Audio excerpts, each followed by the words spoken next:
Ang trade na gumulat sa buong NBA community, yung trade na to ni Luka sa Lakers at Jimmy Butler naman sa GSW. Yung Lakers ang gumaya sa plano ng GSW na kumuha ng isang NBA star caliber na mauugnay sa kanilang superstar, itong ang si Kyrie. Na ilang araw bago na-involve itong si Butler sa Warriors, pumutok yung balita sa biglang trade deal na nangyari sa Dallas at Lakers. Itong ang si Luka at AD yung naugnay sa trade na yan. Kaya nakita ng lahat na kung ano yung plano ng GSW para makakuha ng isang NBA star caliber na mauugnay sa kanilang superstar, mismong ginawa rin itong Lakers na binigyan ng isang superstar caliber itong si LBJ. Si Lebron kasi at Kyrie halos hindi na nagkakalayo pagdating sa remaining years na itatagal dito sa liga ng NBA, na mismong mga analyst na yung nakakakita ng posibilidad na pagre-retiro ng mga to sa ilang season na lang mga pare ko. Si Steph Curry kasi ngayon nasa 36-year-old na at may analyst na rin na nagsasabi ng mga rumors about sa pagtatapos ng era nito sa Warriors, na mismong pinaghahandaan na ng mga to yung maaaring maging retirement nito dahil mismong itong si Curry ay nagpapakita na ng pahiwatig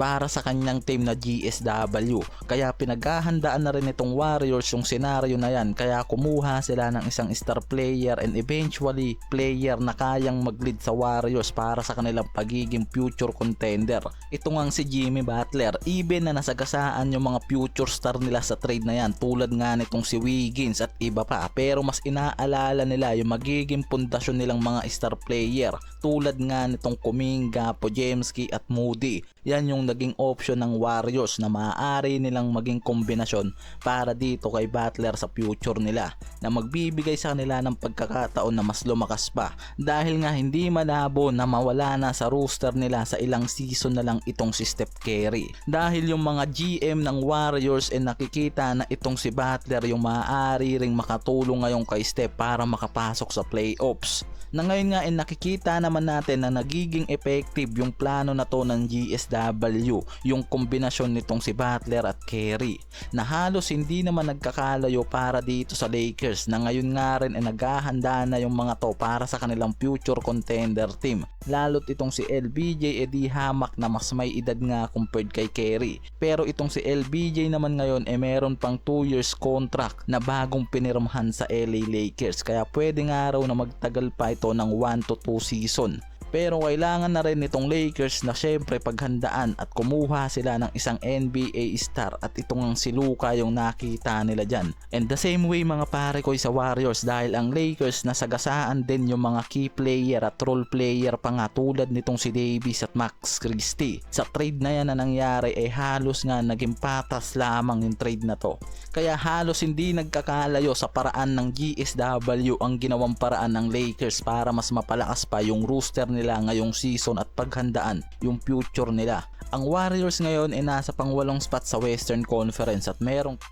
27 win-loss record. Si Butler sa 5 games niya ay sobrang impressive agad ng naging performance, na parang hindi na nga gaano to nag-adjust pagdating sa environment and team chemistry niya sa Warriors. Meron tong 4-1 record para sa 5 game niya sa GSW, at sa isang talo na yan mga pare ko kontra sa Dallas sobrang ganda pa rin ang numbers and average na ginawa niya, mula sa 21 points, 47% field goal at 80% free throw percentage. At merong 6-1 record ang Warriors since nang ma-acquire nila itong si Butler, at merong 17 points, 5.4 rebounds and 4.9 assists per game sa ngayon itong si Butler. At nakikita ng mga analyst ng NBA na maganda yung nagiging impact nitong si Butler pagdating sa opensa at pagtaas ng plus minus ng Warriors ngayon sa Western. And of course maganda yung nagiging outcome ng kombinasyon nitong si Steph at Butler sa Warriors. Kung si Butler ay nakuha agad yung magandang rhythm niya sa game para sa Warriors, na iiba naman sa nangyari kay Luka after ng pag-uumpisa nito sa Lakers, dahil sa bumagsak yung average nito at field goal percentage sa 3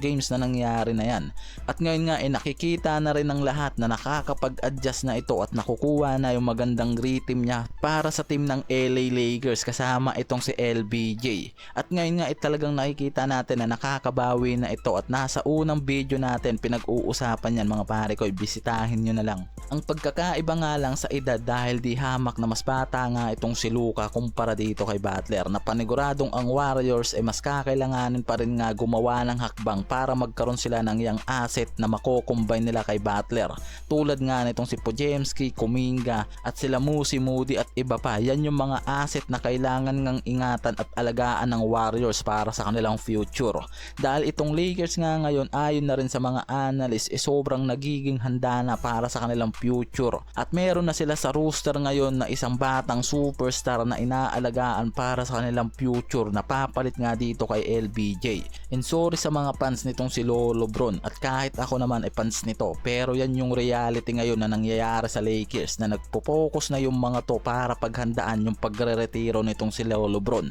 dahil for sure itong si Luka na yung maglilid at gagawa ng panibagong era dito sa Lakers at magiging secured nga lang daw yung pagiging contender ng Lakers sa susunod at sa future nito sa oras na kumuha na ng bagong extension contract itong si Luka sa team na yan. At ayon na rin yan sa mga insider, yan yung nakikita nila para ma-secure ng Lakers itong superstar na si Luka.